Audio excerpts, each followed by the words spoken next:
আমরা আজকে আবার চলে এসেছি হচ্ছে সাগরিকা সমুদ্র সৈকতে।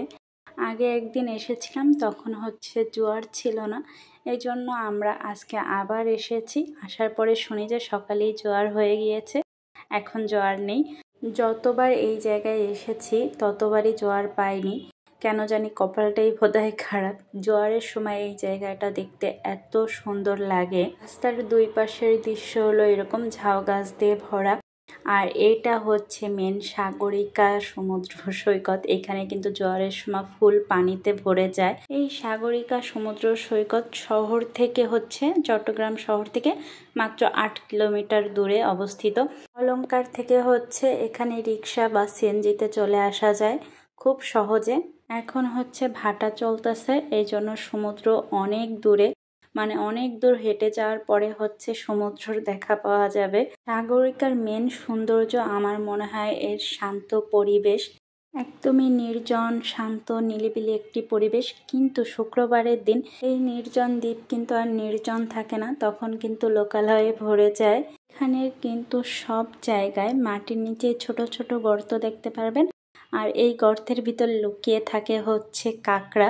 এই জায়গায় হচ্ছে প্রচুর লাল কাঁকড়ার বাচ্চা পাওয়া যায়। দূর থেকে হচ্ছে এই কাঁকড়াগুলোর বাচ্চা দেখতে পারবেন, কাছে গেলে একদমই দেখা যাবে না, কারণ ওরা সাথে সাথে গর্তে লুকিয়ে যায়। কিছুটা সামনে হেঁটে আসার পরে কিন্তু এইরকম একটা বন পাওয়া যাবে, খুবই ছোটখাটো একটা বন, কিন্তু এর ভিতরে আসার পরে আপনার মনে হবে আপনি চলে এসেছেন সুন্দরবন, কারণ এটা হচ্ছে একটা ম্যানগ্রোভ বন।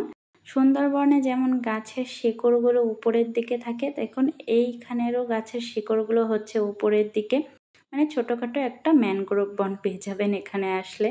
সাগরিকা সমুদ্র সৈকতে আসার পরে হচ্ছে মিনি কক্সবাজারের একটা ফিল পাওয়া যাবে জোয়ার থাকলে, আর সাথে হচ্ছে সুন্দরবনের একটা ফিল পাওয়া যাবে।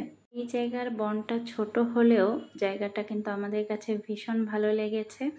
তাছাড়া জায়গাটা হচ্ছে নির্জন নিলিবিলি শান্ত, মনে হচ্ছে শান্ত নির্জন পরিবেশে সৌন্দর্য আরো দ্বিগুণ বাড়িয়ে দিয়েছে। পরিবার নিয়ে সুন্দর একটা সময় কাটানোর জন্য আমার কাছে মনে হয় এই জায়গাটা বেস্ট। তবে দূর থেকে আসলে এই জায়গাটায় সকাল সকাল আসাই ভালো, আর সন্ধ্যার আগে হচ্ছে ফিরে যাওয়ার চেষ্টা করতে হবে। সন্ধ্যার পরে জায়গাটা একদমই নীরব হয়ে যায়, অন্ধকার চারদিক, এখানে কোনো লাইটের ব্যবস্থা নেই, আর তাছাড়া রাস্তাঘাটও অতটা ভালো না, উন্নত না।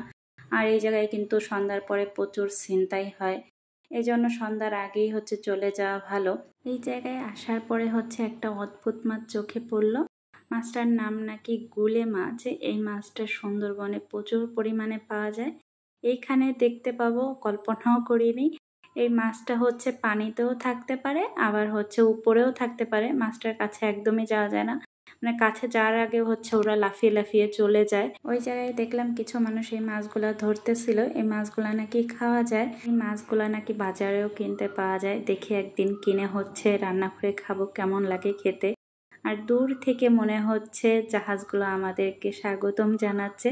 সমুদ্র হচ্ছে এখান থেকে অনেক দূর, এখান থেকে ভালোভাবে দেখাও যাচ্ছে না, তার উপরে হচ্ছে মাথার উপরে রোদ, মন চাচ্ছে না এত দূর হেঁটে যাই। রোদের মতো ওখানে গেলে তাজকে পুরোপুরি অসুস্থ হয়ে যাবে। এখন হচ্ছে আমরা বাসায় চলে যাব। সবাই ভালো থাকবেন, আল্লাহ হাফেজ।